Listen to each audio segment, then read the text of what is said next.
ഇത് റോമൻ കത്തോലിക്ക സഭയുടെ കോഴിക്കോട് അതിരൂപത ബിഷപ്സ് ഹൗസും അതിരൂപത കാര്യാലയവും. വരാപ്പുഴ അതിരൂപതയുടെ ഒരു സഫർഗൻ രൂപതയായിരുന്നു ഇത്.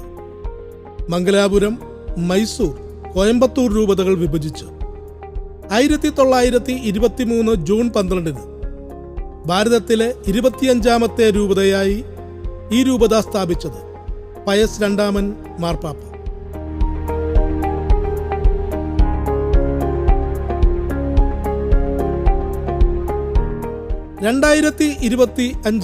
ഏപ്രിൽ 12 കാലം ചെയ്ത പരിശുദ്ധ പിതാവ് ഫ്രാൻസിസ് പാപ്പ ഈ രൂപതയെ അതിരൂപതയായി ഉയർത്തി.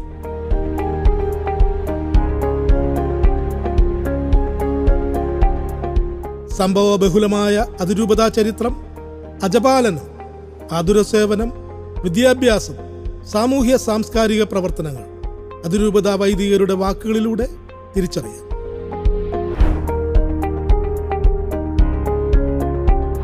കോഴിക്കോട് രൂപത സ്ഥാപിതമായത് 1923 ജൂൺ മാസത്തിലാണ്. ഈ രൂപത സ്ഥാപിക്കുമ്പോൾ കുറച്ച് പള്ളികൾ മൈസൂർ രൂപതയിൽ നിന്നും പോണ്ടിച്ചേരി രൂപതയിൽ നിന്നും മംഗലാപുരം രൂപതയിൽ നിന്നും വരാപ്പുഴ അതിരൂപതയിൽ നിന്നൊക്കെ എടുക്കപ്പെട്ട ദേവാലയങ്ങളായിരുന്നു ഉണ്ടായിരുന്നത്. പക്ഷെ ശരിക്കും പറഞ്ഞാൽ അന്ന് അധികം ആളുകളൊന്നും ഉണ്ടായിരുന്നിട്ടില്ല. കുറച്ച് പള്ളികളും ഏതാണ്ട് 6000 ആളുകളും മാത്രമേ അന്ന് രൂപത സ്ഥാപിതമാകുമ്പോൾ ഈ നാട്ടിലുണ്ടായിരുന്നിട്ടുള്ളൂ. കോഴിക്കോട് കത്തീഡ്രൽ പള്ളി ഉണ്ടായിരുന്നു, വയനാട്ടിൽ 1-2 പള്ളികളുണ്ടായിരുന്നു, കണ്ണൂർ പള്ളിയുണ്ടായിരുന്നു. അങ്ങനെയൊക്കെ കുറച്ച് ദേവാലയങ്ങൾ മാത്രം വെച്ചുകൊണ്ടാണ് ഈ കോഴിക്കോട് രൂപത സ്ഥാപിതമായത്, പ്രത്യേകിച്ച് മലബാറുകാർക്ക് വേണ്ടിയിട്ട്. അത് കഴിഞ്ഞിട്ടാണ് ഇതിൻ്റെ വളർച്ച ഉണ്ടാകുന്നത്. ഈ രൂപത സീറോ മലബാർ കത്തോലിക്കർക്കും മലങ്കര കത്തോലിക്കർക്കും ലത്തീൻ കത്തോലിക്കർക്കും അഭയകേന്ദ്രമായി തീരുകയായിരുന്നു. ശരിക്കും പറഞ്ഞാൽ ദൈവം പ്രത്യേക പരിഗണന എടുത്ത് സ്ഥാപിച്ച ഒരു രൂപതയാണ് കോഴിക്കോട് രൂപത എന്ന് പറയാൻ പറ്റും. കാരണം 1930കളിൽ കുടിയേറ്റമൊക്കെ ആരംഭിച്ചപ്പോൾ അവർക്ക് അഭയകേന്ദ്രമായി തീർന്നത് ഈ കോഴിക്കോട് രൂപതയാണ്. ധാരാളം ഭൂമി വാങ്ങി അവർക്ക് പാർപ്പിടവും അതുപോലെ മറ്റു സൗകര്യങ്ങളൊക്കെ ഉണ്ടാക്കി കൊടുത്തു. ചെറിയ ചെറിയ ദേവാലയങ്ങൾ ഉണ്ടാക്കി. ആയിരക്കണക്കിന് ഏക്കർ ഈ കോഴിക്കോട് രൂപത വാങ്ങിയതായിട്ടുള്ള രേഖകളുണ്ട്. അതെല്ലാം തിരുവിതാംകൂറിൽ നിന്നും കൊച്ചിയിൽ നിന്നൊക്കെ വന്നവർക്ക് വീതിച്ചു കൊടുക്കുകയുണ്ടായി. കുറേ സ്ഥലങ്ങൾ പള്ളികൾക്ക് കൊടുത്തു. അങ്ങനെ വളരെ ജനറസ് ആയിട്ട് പ്രവർത്തിച്ച ഒരു രൂപതയാണ് ഈ കോഴിക്കോട് രൂപത എന്ന് പറയാൻ പറ്റും. അതെനിക്ക് അഭിമാനമുണ്ട്, സന്തോഷമുണ്ട്. ഞാൻ ദൈവത്തോട് പ്രത്യേകമായിട്ട് നന്ദി പറയുന്നു.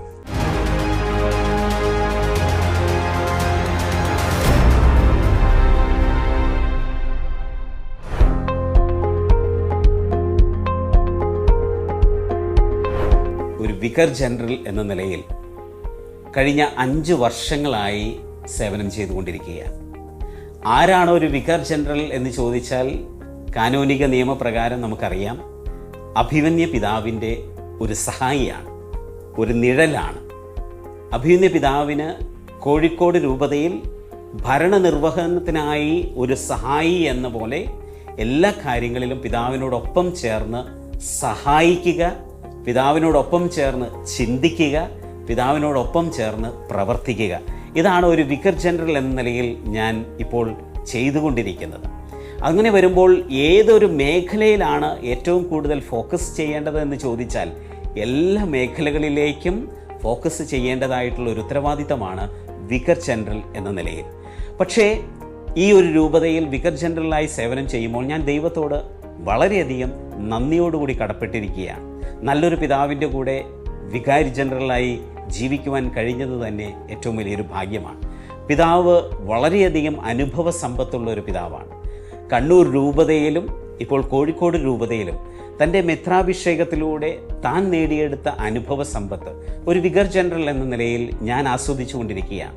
ചില ഇടപെടലുകൾ, ചില തീരുമാനങ്ങൾ പരിശുദ്ധാത്മാവിൻ്റെ ചൈതന്യത്താൽ അഭിമന്യ പിതാവിലൂടെ എടുക്കുമ്പോൾ അത് വളരെയധികം വലിയൊരു പാഠപുസ്തകമായിട്ട് എൻ്റെ ജീവിതത്തിൽ അത് മാറിക്കൊണ്ടിരിക്കുകയാണ്.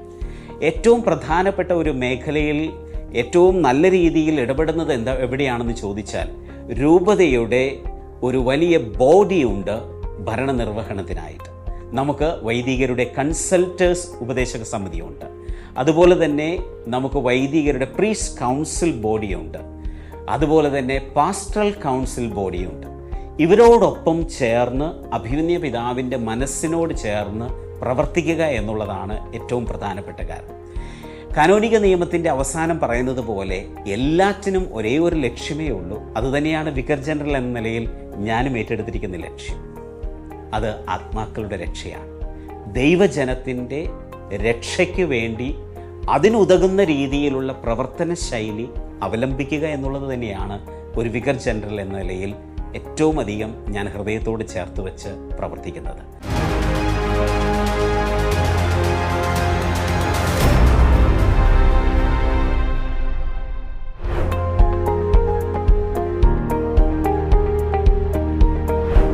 കാനൻ ലോ 482 പ്രകാരം പറയുന്നത് ഇപ്രകാരമാണ്: ഒരു രൂപത ചാൻസലറാണ് the custodian of diocese archives. അതായത് രൂപതയുമായിട്ട് ബന്ധപ്പെട്ട ഡോക്യുമെൻസിൻ്റെ സൂക്ഷിപ്പുകാരൻ, അതുപോലെ ചരിത്രവുമായിട്ട് ബന്ധപ്പെട്ട കാര്യങ്ങൾ ക്രമീകരിച്ച് വെക്കുക. ഇതൊക്കെയാണ് ഒരു ചാൻസലർ എന്ന നിലയിൽ ഉള്ള ഏറ്റവും പ്രധാനപ്പെട്ട ഉത്തരവാദിത്വം. അപ്പോൾ അത് നമ്മുടെ രൂപത തലത്തിൽ രൂപത ബിഷപ്സ് ഹൗസുമായിട്ട് ചേർന്നാണ് പ്രവർത്തിക്കുന്നത്. അപ്പോൾ ഏതെല്ലാം ഇടവകളുണ്ടോ ആ ഇടവകയുടെ എല്ലാ ഡോക്യുമെൻസും അതിൻ്റെ ഒറിജിനൽ കോപ്പി നമ്മൾ ഇവിടെ സൂക്ഷിച്ചു വെക്കും. അതുപോലെ തന്നെ രൂപതയിൽ നടക്കുന്ന എല്ലാ പ്രവർത്തനങ്ങളുടെയും ഒരു രേഖ നമ്മൾ ആർക്കൈവ്സിൽ സൂക്ഷിച്ചു വെക്കാറ് പതിവുണ്ട്. അപ്പോൾ ഇതിൻ്റെ ചരിത്രവും അതുപോലെ തന്നെ ഇതിൻ്റെ ഡോക്യുമെൻസൊക്കെ നമ്മളെ വളരെ കൃത്യമായിട്ട് രൂപത ആർക്കൈവ്സിലാണ് സൂക്ഷിച്ചു വയ്ക്കുന്നത്.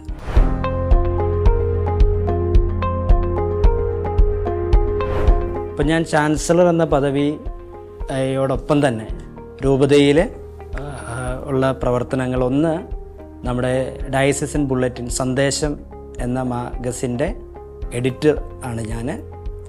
രണ്ടാമതായിട്ട് നമ്മുടെ രൂപത വിദ്യാഭ്യാസ പ്രവർത്തനങ്ങളുടെ വിദ്യാഭ്യാസ ശുശ്രൂഷ സമിതി കോർഡിനേറ്ററായിട്ട് പ്രവർത്തിക്കുന്നു. കൂടാതെ നമ്മുടെ Saint Joseph English medium school Vellimadukunnu, അതുപോലെ തന്നെ സെൻറ്റ് അലൂഷ്യസ് സ്കൂൾ കാരന്തൂർ എന്നിവയുടെ 2 സ്കൂളുകളുടെ മാനേജറാണ്.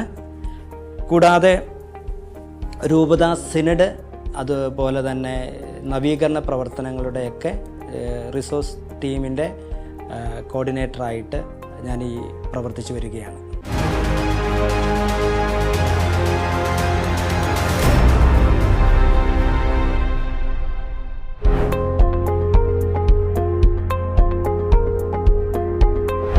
ഒരു വാക്കിൽ പ്രൊക്യൂറിൻ്റെ ചുമതല പറയുക വളരെ ബുദ്ധിമുട്ടുള്ള ഒരു കാര്യമാണ്. സഭയുടെ സ്വത്തുക്കൾ, മറ്റ് ഭൗതികമായിട്ടുള്ള കാര്യങ്ങൾ, വസ്തുക്കൾ, ഇതെല്ലാം സുതാര്യതയോടുകൂടി വിശ്വസ്തയോടെ കൈകാര്യം ചെയ്യുന്ന വെറുമൊരു കാര്യസ്ഥനാണ് ഒരു പ്രൊക്യൂറേറ്റർ. വെറുമൊരു കാര്യസ്ഥന പ്രൊക്യൂറേറ്റർ. ലാറ്റിൻ വാക്കായിട്ടുള്ള പ്രൊക്യൂറെ എന്ന വാക്കിൽ നിന്നാണ് പ്രൊക്യൂറേറ്റ് എന്ന വാക്കിൻ്റെ ഉത്ഭവം. ഈ പ്രൊക്യൂറെ എന്ന് പറഞ്ഞാൽ ആർജിച്ചെടുക്കുക അല്ലെങ്കിൽ നേടുക എന്നാണ് അതിൻ്റെ അർത്ഥം. അതായത് സഭയ്ക്ക് വേണ്ടിയിട്ട് സമ്പത്ത് കണ്ടെത്തുക എന്നതാണ് ഈ പ്രൊക്യൂറേറ്റിൻ്റെ മെയിൻ ജോലി. അതായത് സഭയുടെ സാമ്പത്തികമായിട്ടുള്ള ഭദ്രത ഉറപ്പ് വരുത്തുന്നതാണ് പ്രൊക്യൂറേറ്റിൻ്റെ ചുമതല. നിരവധി കാര്യങ്ങൾ അതിൽ ഉൾപ്പെട്ടതാണ്. അതിൽ ഒരു കാര്യമെന്നുള്ളത് പള്ളികൾ, പള്ളിമേടകൾ, പാരിഷ് ഹാള്, ഇതെല്ലാം ഈ വസ്തുവകളെല്ലാം നിർമ്മാണവുമായിട്ട് ബന്ധപ്പെട്ട്, അതുപോലെ അതിൻ്റെ റിപ്പയറുമായിട്ട് ബന്ധപ്പെട്ടുള്ള കൈകാര്യങ്ങൾ, അതായത് പ്രത്യേകിച്ച് അതിൻ്റെ ചുമതല വഹിക്കുക. ഉദാഹരണത്തിന് ഒരു പള്ളി നിർമ്മാണമായിട്ട് ബന്ധപ്പെട്ട് വരുമ്പോഴത്തേക്കും അതിന് വേണ്ടിയിട്ടുള്ള പ്ലാൻ തയ്യാറാക്കുക, എസ്റ്റിമേറ്റ് തയ്യാറാക്കുക. അതുപോലെ തന്നെ ഒരു എസ്റ്റിമേറ്റ് മാത്രമല്ല, ഒരു 4-5-6 എസ്റ്റിമേറ്റ് എടുത്ത് അതേക്കുറിച്ച് പഠിച്ച് അതനുസരിച്ച് വേണ്ട രീതിയിൽ ചുമതല വഹിക്കുവാനുള്ള ഉത്തരവാദിത്വം അതിലുണ്ട്. രണ്ടാമതായിട്ട് പറയുകയാണെങ്കിൽ നമുക്ക് രൂപതയുടെ സ്കൂളുകൾ, എയ്ഡഡ് സ്കൂളുകളുണ്ട്, അൺഎയ്ഡഡ് സ്കൂളുണ്ട്. അപ്പോൾ സ്കൂളുമായിട്ട് ബന്ധപ്പെട്ട സ്കൂളിൻ്റെ ഭൗതികമായിട്ടുള്ള കാര്യങ്ങൾ, മെയിനായിട്ട് അതിൻ്റെ മെയിൻ്റനൻസ്, അതുപോലെ തന്നെ ക്ലാസ് റൂം നിർമ്മാണം വരികയാണെങ്കിൽ അതുമായിട്ട് ബന്ധപ്പെട്ട കാര്യങ്ങൾക്ക് വേണ്ടിയിട്ടുള്ള ചുമതല വഹിക്കുക, മേൽനോട്ടം വഹിക്കുക, അങ്ങനെ കാര്യങ്ങളുണ്ട്. മൂന്നാമതായിട്ട് പറയുകയാണെങ്കിൽ സഭയ്ക്ക് വേണ്ടിയിട്ട് സമ്പത്ത് കണ്ടെത്തുവാനുള്ള ഒരു മാർഗ്ഗമാണല്ലോ നമ്മൾ പ്രൊജക്റ്റ് എഴുതുക മാത്രമല്ല, അതനുസരിച്ച് ഒരു പ്രൊജക്റ്റ് നമുക്ക് ലഭിച്ചു കഴിഞ്ഞാൽ അത് എക്സിക്യൂട്ട് ചെയ്യണം. അത് വളരെ പ്രധാനപ്പെട്ടതാണ്. എക്സിക്യൂട്ട് ചെയ്ത ശേഷം മാത്രം അതിൻ്റെ പ്രൊജക്റ്റ് റിപ്പോർട്ട് നമ്മൾ തയ്യാറാക്കണം. വളരെ പ്രധാനപ്പെട്ട ഒരു കാര്യമാണ്. മറ്റൊന്ന്, നമ്മുടെ വൈദികരുടെ ആരോഗ്യപരമായിട്ടുള്ള കാര്യങ്ങൾ നോക്കുക. അവർ ആശുപത്രികളാകുമ്പോഴത്തേക്കും അതിനു വേണ്ടിയുള്ള കാര്യങ്ങൾ ക്രമീകരിക്കുക, അവരുടെ ആരോഗ്യ സുരക്ഷ നോക്കുക, ഇൻഷുറൻസ് അങ്ങനെ മുതലേ കാര്യങ്ങളൊക്കെ ഉണ്ട്. അതിൽ പ്രധാനപ്പെട്ട ഒന്നാണ് നമ്മുടെ മേരിക്കുന്നുള്ള ഷാലും. നമ്മുടെ റിട്ടയർഡ് ചെയ്തിട്ടുള്ള വൈദികരുടെ വിശ്രമ കേന്ദ്രമാണ് ഷാലും. അവിടെ ഇപ്പോൾ 5 വൈദികരുണ്ട്. അപ്പോൾ അവരുടെ ആരോഗ്യപരമായിട്ടുള്ള കാര്യങ്ങൾ, ഭൗതികമായിട്ടുള്ള കാര്യങ്ങളൊക്കെ നോക്കേണ്ട ഉത്തരവാദിത്തമുണ്ട്. പിന്നീട് സഭയ്ക്ക് കുറച്ച് സ്ഥാപനങ്ങളുണ്ട്. ഉദാഹരണത്തിന് മൈനർ സെമിനാരി ഉണ്ട്, അതുപോലെ തന്നെ അന്ധവിദ്യാലയമുണ്ട്. ദീപാലയം എന്ന് പറഞ്ഞ് നമ്മുടെ പെരിന്തൽമണ്ണയിൽ ഒരു അന്ധവിദ്യാലയമുണ്ട്. പിന്നീട് ഒരു ഫാറ്റിമ ITC ഉണ്ട്. അങ്ങനെ നിരവധിയായിട്ടുള്ള സഭാ സ്ഥാപനങ്ങളുണ്ട്. സഭയുടെ പാസ്റ്ററൽ സെൻ്റർ ഉണ്ട്, സഭയുടെ ധ്യാന കേന്ദ്രമുണ്ട്, നവജ്യോതിസ്. അങ്ങനെ ഇപ്രകാരമുള്ള സ്ഥാപനങ്ങളുടെ പ്രവർത്തനങ്ങളുടെ മേൽനോട്ടം, അതുപോലെ തന്നെ അതുമായി ബന്ധപ്പെട്ട മെയിൻ്റെനൻസ്, ഇതിൻ്റെ ചുമതല പ്രൊക്യൂറേറ്ററിനാണ്. അതുമാത്രമല്ല, വളരെ പ്രധാനപ്പെട്ട ഒന്നാണ് ഓഡിറ്റിംഗ്. ഇന്ന് നമുക്കറിയാം ഇൻകം ടാക്സിൻ്റെ നിയമങ്ങളൊക്കെ മാറിയിരിക്കണം. അതുകൊണ്ട് എല്ലാ പള്ളികളിൽ നിന്നുമുള്ള വൈദികരിൽ നിന്നുമൊക്കെ കണക്ക് നമ്മൾ യഥാസമയം അത് സ്വീകരിച്ച് അത് ഓഡിറ്ററിന് നൽകുക. അതുമാത്രമല്ല, നമ്മൾ അധികം ഓരോ പള്ളികൾ സന്ദർശിച്ചുകൊണ്ട് ഒരു ഇൻറ്റേർണൽ ഓഡിറ്റിംഗ് നടത്താറുണ്ട്. രൂപതയുടെ ഓഡിറ്ററുമായിട്ട് ഞാൻ പോകും, അച്ഛന്മാരെ കണ്ട് അതുപോലെ കണക്കുകളൊക്കെ പരിശോധിച്ച് അത് ഇൻകം ടാക്സ് അധികാരികൾ നിർദ്ദേശിച്ച രീതിയിലാണെന്നൊക്കെ ഉറപ്പുവരുത്താനുള്ള ചുമതല കൂടിയുണ്ട്. പിന്നീട് അതുമാത്രമല്ല, ഇവിടെ ബിഷപ്സ് ഹൗസിലുള്ള ഒത്തിരി ഉത്തരവാദിത്തങ്ങളുണ്ട്. അപ്പോൾ നോക്കുമ്പോഴത്തേക്കും ഒരു വാക്കിൽ പ്രൊക്യൂറേറ്ററിൻ്റെ ചുമതല നിർവചിക്കാൻ വളരെ ബുദ്ധിമുട്ടാണ്. പക്ഷേ എല്ലാത്തിൻ്റെയും ഒരു കാര്യസ്ഥനാണ് പ്രൊക്യൂറേറ്റർ. രൂപതയുടെ സഭയുടെ സാമ്പത്തികമായിട്ടുള്ള ഭദ്രത ഉറപ്പുവരുത്തേണ്ടത് പ്രൊക്യൂറേറ്ററിൻ്റെ ചുമതലയാണ്.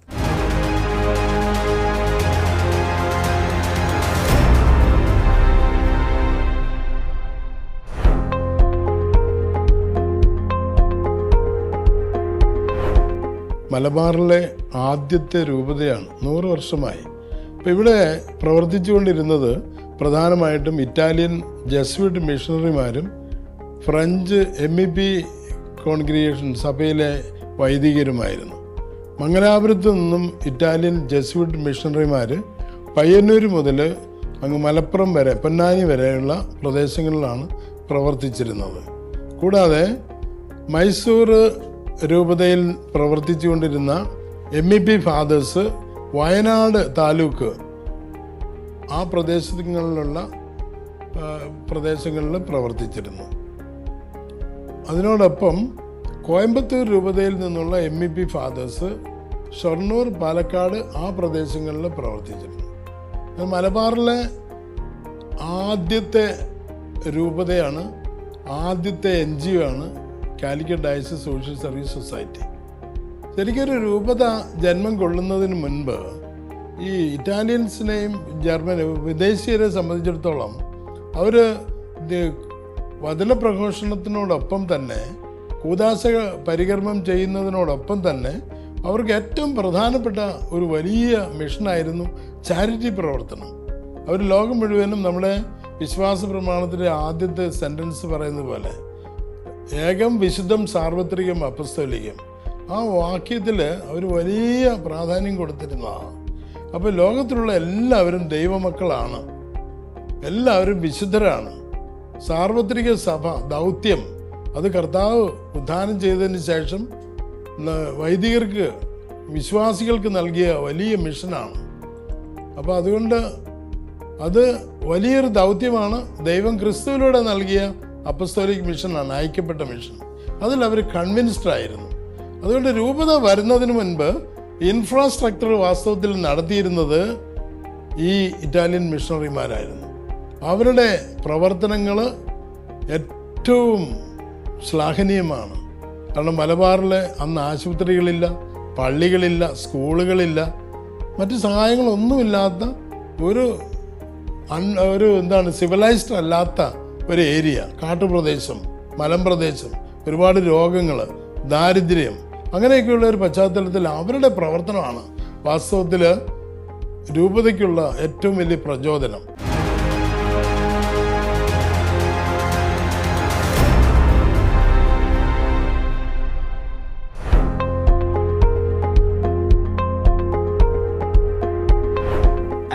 വർഷങ്ങളുടെ പൗരാണികതയുണ്ട് ഈ മലബാറിൻ്റെ മണ്ണിലെ കോഴിക്കോട് രൂപതയ്ക്ക്. ഒരമ്മയുടെ വാത്സല്യം പേറുന്ന രൂപതയാണ് കോഴിക്കോട് രൂപത. ചരിത്രത്തിൻ്റെ താളുകൾ മറിക്കുമ്പോൾ 1498 മുതൽ ആരംഭിക്കുകയാണ് കോഴിക്കോടിലെയും മലബാറിലെയും വിശ്വാസ പാരമ്പര്യത്തിൻ്റെ ദീപനാളത്തിൻ്റെ കഥ. വാസ്കോ ഡ ഗാമ കോഴിക്കോട് വന്ന 1498 മെയ് 30 മുതൽ പിന്നീട് അങ്ങോട്ട് മിഷണറിമാരുടെ വരവോടുകൂടി വിശ്വാസത്തിൻ്റെ ജ്വാല അങ്ങേയറ്റം പ്രകാശിതപൂരിതമായി ഈ മണ്ണിൽ എന്ന് തന്നെ പറയാം. വിശുദ്ധ ഫ്രാൻസിസ് സേവ്യറുടെ വരവോടും മറ്റനേകം പോർച്ചുഗീസ്, ഫ്രഞ്ച്, ഇറ്റാലിയൻ മിഷണറിമാരുടെ ആഗമനത്തോടും കൂടി ഈ മലബാറിൻ്റെ മണ്ണിൽ അങ്ങേയറ്റം ക്രിസ്തുവിനെ സ്നേഹിക്കുവാൻ തക്കവിധത്തിലുള്ള ഒരു ജനതയെ രൂപപ്പെടുത്തിയെടുത്തു എന്ന് തന്നെ നമുക്ക് പറയാം. അർണോസ് പാതിരിയെ പോലെയുള്ള അനേകം മിഷണറിമാർ കോഴിക്കോടിലെ ദേവമാത കത്തീഡ്രലിലെ വികാരിമാരായിരുന്നു എന്നുള്ളത് ചരിത്രത്തിൻ്റെ താളുകളിലെ ഏറ്റവും സ്നേഹത്തിൻ്റേതായ വിസ്മയിപ്പിക്കുന്ന ഓർമ്മകളുടെ, അനുഭവങ്ങളുടെ കഥയാണ്. കോഴിക്കോട് രൂപത ഒരമ്മയെ പോലെയാണ് എന്ന് ഞാൻ പറയുവാനുള്ള കാരണം തലശ്ശേരി അതിരൂപത, കണ്ണൂർ രൂപത, മാനന്തവാടി, താമരശ്ശേരി, സുൽത്താൻപേട്ട് എന്നിങ്ങനെയുള്ള രൂപതകളൊക്കെ ജന്മമെടുത്തത് ഈ അമ്മയായ കോഴിക്കോട് രൂപതയിൽ നിന്ന് തന്നെയാണ്. കോഴിക്കോട് രൂപതയുടെ ചരിത്രത്തെക്കുറിച്ച് ചിന്തിക്കുമ്പോൾ അജപാലന രംഗത്ത് അങ്ങേയറ്റം ശക്തമായിട്ടുള്ള സേവന ശുശ്രൂഷ നൽകിയ മിഷണറിമാരെ നമുക്ക് വിസ്മരിക്കാതെ വയ്യ. തീർച്ചയായിട്ടും മിഷണറിമാർ എവിടെ നിന്നാണ് വന്നത് എന്നുള്ള ചോദ്യത്തേക്കാൾ ഉപരി അവരെങ്ങനെ ജീവിച്ചു എന്നുള്ളതാണ് നമ്മൾ ഒത്തിരിയധികം പ്രാധാന്യത്തോടുകൂടി പഠിക്കേണ്ട ഒരു കാര്യം. കോയമ്പത്തൂരിൽ നിന്നും, പോണ്ടിച്ചേരിയിൽ നിന്നും, മൈസൂരിൽ നിന്നും, മംഗലാപുരത്ത് നിന്നുമൊക്കെ രൂപതകളുടെ സജീവമായിട്ടുള്ള ഇടപെടലുകൾ നിമിത്തം അനേകം മിഷണറിമാർ വയനാട്ടിലും കണ്ണൂരിലും മാഹി, കോഴിക്കോട്, മലപ്പുറം മേഖലകളിൽ ശക്തമായി, ത്യാഗോജ്വലമായി തങ്ങളുടെ ജീവിതം വിശ്വാസത്തിൻ്റെ ദീപനാളം കത്തിജ്വലിപ്പിക്കുവാനായി മാറ്റിവെച്ചു. ആധ്യാത്മിക രംഗത്ത് വിശ്വാസത്തിൻ്റെ ആദ്യ പാഠങ്ങൾ പകർന്നു നൽകിയ ഒരമ്മയാണ് കോഴിക്കോട് രൂപത. പ്രത്യേകിച്ച് 1923 ജൂൺ മാസം മുതൽ കോഴിക്കോട് രൂപത മംഗലാപുരം രൂപതയിൽ നിന്നും, കോയമ്പത്തൂർ രൂപതയിൽ നിന്നും, മൈസൂർ, പോണ്ടിച്ചേരി രൂപതകളിൽ നിന്നും എടുക്കപ്പെട്ട ഒരു കുടക്കീഴിലായി മാറ്റിവെക്കപ്പെട്ട വർഷമാണ് 1923.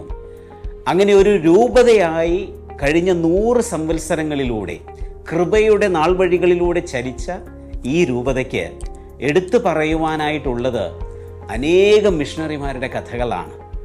അവരെല്ലാവരും തങ്ങളുടെ ജീവിതം ത്യാഗമായി മാറ്റിവെച്ചു.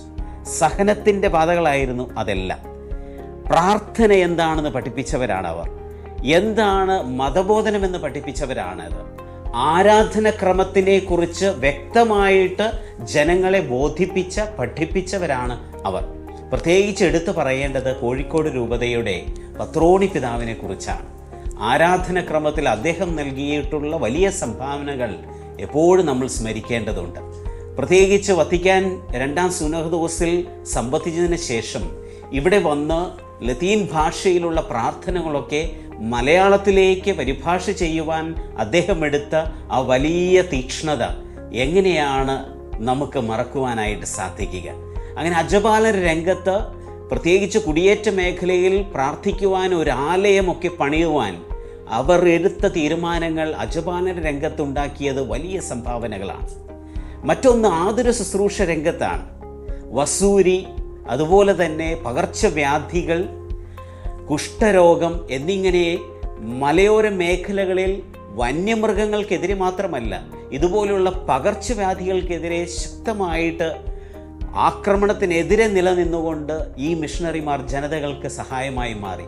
ആതുര ശുശ്രൂഷ രംഗത്തെക്കുറിച്ച് പറയുമ്പോൾ ഇന്ന് ഹോസ്പിറ്റലുകൾ രൂപതയിൽ ഉണ്ടെങ്കിൽ അതിൻ്റെ എല്ലാം പിന്നിൽ ഉണ്ടായത് ഇതുപോലെയുള്ള പകർച്ചവ്യാധികൾക്കെതിരെ ശക്തമായിട്ട് പടപൊരുതുവാൻ ജനതയ്ക്കൊപ്പം നിൽക്കേണ്ടി വന്നതിൻ്റെ സാഹചര്യത്തിലാണ് ഇന്ന് നമ്മൾ കാണുന്ന പല ഹോസ്പിറ്റലുകളും രൂപതയിലുള്ളത്. അങ്ങനെ എടുത്തു പറയുന്ന ഹോസ്പിറ്റലുകളിൽ ഒന്നാണ് നിർമ്മല ഹോസ്പിറ്റൽ, മേരിക്കുന്ന്. അതുപോലെ തന്നെ ഇന്ന് കണ്ണൂർ രൂപതയിലുമുണ്ട് മറ്റനേകം ഹോസ്പിറ്റലുകൾ. ഈ ഹോസ്പിറ്റലുകളുടെ എല്ലാം ചരിത്രം നോക്കിക്കഴിഞ്ഞാൽ കുഷ്ഠരോഗികൾക്ക് വേണ്ടി, അതേപോലെ തന്നെ വസൂരി, മലമ്പനി, മറ്റ് അനേകം പകർച്ചവ്യാധികൾ കൊണ്ട് ജനം പൊറുതിമുട്ട് നിൽക്കുന്നൊരവസ്ഥയിൽ അവരുടെ ആവശ്യം കണ്ടറിഞ്ഞ് മിഷണറിമാർ തുടങ്ങിയതാണ് ഈ ആതുര ശുശ്രൂഷ രംഗം. അതുപോലെ തന്നെയാണ് വിദ്യാഭ്യാസ രംഗം എന്ന് എടുത്ത് പറയാം. നമുക്ക് വിദ്യാഭ്യാസ രംഗത്ത് എത്ര വർഷത്തെ പാരമ്പര്യമുണ്ടെന്ന് ചോദിച്ചാൽ 300-ലേറെ വർഷത്തെ പാരമ്പര്യമുണ്ട് നമ്മുടെ വിദ്യാഭ്യാസ ശുശ്രൂഷ രംഗം. അതിന് ഏറ്റവും പ്രകടമായിട്ടുള്ളൊരു തെളിവ് എടുത്തു പറയുവാൻ സാധിക്കുന്നത് കോഴിക്കോട് നഗരത്തിലെ അറിയപ്പെടുന്ന സെയിൻറ്റ് ജോസഫ്സ് ബോയ്സ് ഹൈസ്കൂളാണ്. സെയിൻറ്റ് ജോസഫ്സ് ബോയ്സ് ഹൈസ്കൂൾ എന്ന് പറയുന്നത് ഈ നഗരത്തിന് മാത്രമല്ല, മലബാർ പ്രദേശത്തിന് തന്നെ ഏറ്റവും ഒരു വലിയ അക്ഷര വെളിച്ചം പകർന്നു നൽകുന്ന ഒരു വിദ്യാക്ഷേത്രം തന്നെയാണ്. സെയിൻറ്റ് ജോസഫ്സ് ബോയ്സ് സ്കൂൾ പോലെ തന്നെ Anglo Indians girls higher secondary വിദ്യാലയം ആ വർഷങ്ങളിലൂടെ തന്നെ കടന്നുപോയ സാഹചര്യത്തിൽ മക്കൾക്ക് വിദ്യ പകർന്നു കൊടുക്കുവാൻ വേണ്ടിയിട്ട് ആരംഭിച്ച വിദ്യാലയങ്ങളിൽ ഏതാനും ചിലത് മാത്രം. പക്ഷേ ഇന്ന് 100 വർഷങ്ങൾ പിന്നിടുമ്പോൾ വിദ്യാഭ്യാസ മേഖലയെക്കുറിച്ച് പറയുവാൻ കോഴിക്കോട് രൂപതയ്ക്ക് ഒന്ന് മാത്രമുള്ളൂ. പാർശ്വവൽക്കരിക്കപ്പെട്ട സമൂഹത്തിൻ്റെ മുഖ്യധാരയിൽ നിന്ന് തഴയപ്പെട്ട പാവപ്പെട്ട ആദിവാസി മക്കൾക്ക് സാമ്പത്തികമായിട്ട് യാതൊരു വിധത്തിലും വിദ്യ അഭ്യസിക്കുവാനുള്ള സാഹചര്യമില്ലാത്തവർക്ക്, ചില സാഹചര്യങ്ങൾ കൊണ്ട് വിദ്യ നേടുവാൻ ആഗ്രഹമുണ്ടായിട്ടും അത് ലഭിക്കാതെ പോകുന്ന ഇടങ്ങളിലൊക്കെയാണ് നമ്മുടെ വിദ്യാലയങ്ങൾ സ്ഥിതി ചെയ്യുന്നത്. ഇന്നും ഗോത്രവിഭാഗത്തിൽപ്പെട്ട അനേകം മക്കൾക്ക് വേണ്ടിയിട്ട് നമ്മുടെ വിദ്യാലയങ്ങൾ സജീവമായിട്ട് നിലകൊള്ളുന്നുണ്ട്. ഏകദേശം 100-ലേറെ വിദ്യാലയങ്ങൾ, അനേകം കോളേജുകൾ, ഹയർ സെക്കൻഡറി വിദ്യാഭ്യാസ മേഖലകൾ, ഇതെല്ലാം വയനാട്ടിലും മലപ്പുറത്തും കോഴിക്കോട് വിദ്യാഭ്യാസ ജില്ലകളിലുമായിട്ട് സ്ഥിതി ചെയ്യുമ്പോൾ പാവപ്പെട്ടവർക്ക് വിദ്യ അഭ്യസിക്കുവാനായിട്ടുള്ളൊരു സാഹചര്യം ഒരുക്കി കൊടുത്ത മിഷണറിമാരുടെ ആ വലിയ ചൈതന്യം എടുത്തു പറയാതെ വയ്യ. വിദ്യാഭ്യാസ മേഖലയിൽ കോഴിക്കോട് രൂപത നൽകിക്കൊണ്ടിരിക്കുന്ന ഈ വലിയ മാറ്റങ്ങൾ തീർച്ചയായിട്ടും ജനങ്ങളുടെ വലിയൊരു മികച്ചമായ ഒരു രീതിയിൽ അവരുടെ ജീവിതശൈലിയിൽ മാറ്റം വരുത്തുവാൻ ഇടയായിട്ടുണ്ട്. ആധ്യാത്മിക രംഗത്തും വിദ്യാഭ്യാസ രംഗത്തും ആതുര ശുശ്രൂഷ രംഗത്തുമാണ് ഏറ്റവും കൂടുതൽ ശ്രദ്ധ പതിപ്പിച്ചുകൊണ്ട് മിഷണറിമാർ ജീവിച്ചു പോയത്. ഇന്ന് ആ മേഖലകളിൽ മാത്രമല്ല, യുവജനങ്ങളുടെ കാര്യത്തിൽ പ്രത്യേകമാം വിധം, സാമൂഹികമായിട്ടുള്ള ഇടപെടലുകളിൽ പ്രത്യേകമാം വിധം മിഷണറിമാരുടെ ചൈതന്യം ഇപ്പോഴും കാത്തു സൂക്ഷിക്കുന്നുണ്ട്. ഈ മലബാറിൻ്റെ പ്രവേശത്ത് അക്ഷരവിദ്യാഭ്യാസം കൊണ്ട് വൈദികർക്കുണ്ടായിരുന്ന ആധികാരികത ഈ മക്കളെ എല്ലാവരെയും സാമൂഹിക തലത്തിൽ, അത് ഒരു മതത്തിൻ്റെ കുടക്കീഴിൽ നിന്നുകൊണ്ടല്ല, വിവിധ മതങ്ങളിൽ പേരുന്ന എല്ലാവരെയും ഉൾക്കൊള്ളിച്ചുകൊണ്ട് അവരെ സാമൂഹികപരമായി അഭിവൃദ്ധിയിലേക്ക് നയിക്കുവാൻ ഇത്തരം മിഷണറിമാരും വൈദികരും മുന്നിട്ടിറങ്ങി എന്നുള്ളതാണ് ചരിത്രം. ഓർക്കുക, ഈ രൂപതയുടെ 100 വർഷങ്ങളെക്കുറിച്ച് നിർവചിക്കുവാൻ സാധിക്കുന്നത് കൃപയുടെ 100 വർഷങ്ങളെന്നാണ്. അനേകം മക്കളെ പഠിപ്പിക്കുവാൻ സാധിച്ചു, അനേകം മക്കൾക്ക് നല്ല കുടുംബജീവിതത്തിന് ഉതകുന്ന വിധത്തിലുള്ള ഫോർമേഷൻ കൊടുക്കുവാൻ സാധിക്കുന്നു. അനേകം മക്കൾക്ക് താമസിക്കുവാനുള്ള ഒരിടം, പ്രത്യേകിച്ച് ഈ ഒരു ജൂബിലി നിറവിലായിരിക്കുന്ന കോഴിക്കോട് രൂപത 200ഓളം വീടുകൾ വെച്ച് കൊടുത്തുകൊണ്ടാണ് ആഘോഷിച്ചത്. അനേകം പെൺകുട്ടികൾക്ക് ധനമില്ലാതിരിക്കുന്നത് കൊണ്ട് വിവാഹം നടത്തുവാൻ സാധിക്കാതെ പോയവർക്ക് അഭിമന്യ പിതാവിൻ്റെ ഇടപെടലുകളിലൂടെ വിവാഹ ധനസഹായം നൽകിക്കൊണ്ട് അനേകം കുടുംബജീവിതത്തിന് കോഴിക്കോട് രൂപത കാരണമായി മാറി. അതുപോലെ തന്നെ രോഗികളായി കിടക്കുന്നവർക്ക് വേണ്ടി പ്രത്യേകമാം വിധം അഭിമന്യ വർഗീസ് ചക്കാലക്കൽ പിതാവിൻ്റെ മനസ്സിൽ ഇപ്പോൾ പൂവണിയുന്ന ഒരു സ്വപ്നം ഒരു പാലിയേറ്റീവ് കെയർ തുടങ്ങുക എന്നുള്ളതാണ്. ഉടനെ തന്നെ അത് ആരംഭിക്കുവാനായിട്ടുള്ള പദ്ധതിയും ആവിഷ്കരിച്ചുകൊണ്ടിരിക്കുന്നു. ഇങ്ങനെ ചരിത്രത്തിൻ്റെ താളുകളിലൂടെ കടന്നു പോകുമ്പോൾ പറയുവാൻ ഒന്ന് മാത്രമേ ഉള്ളൂ: ദൈവത്തിന് 1000 നന്ദി. കാരണം എല്ലാ മേഖലകളിലും മിഷണറിമാർ ഇടപെട്ടതുപോലെ തന്നെ ഇന്നും വൈദികരുടെയും സന്യസ്തരുടെയും അൽമാരയുടെയും ഇടപെടലുകൾ കൊണ്ട് സജീവമായിട്ടുള്ള വിശ്വാസത്തിൻ്റെ പാരമ്പര്യം കത്തിജ്വലിപ്പിച്ചുകൊണ്ട് മുന്നേറുകയാണ്. ദൈവത്തിന് നമുക്ക് നന്ദി പറയാം.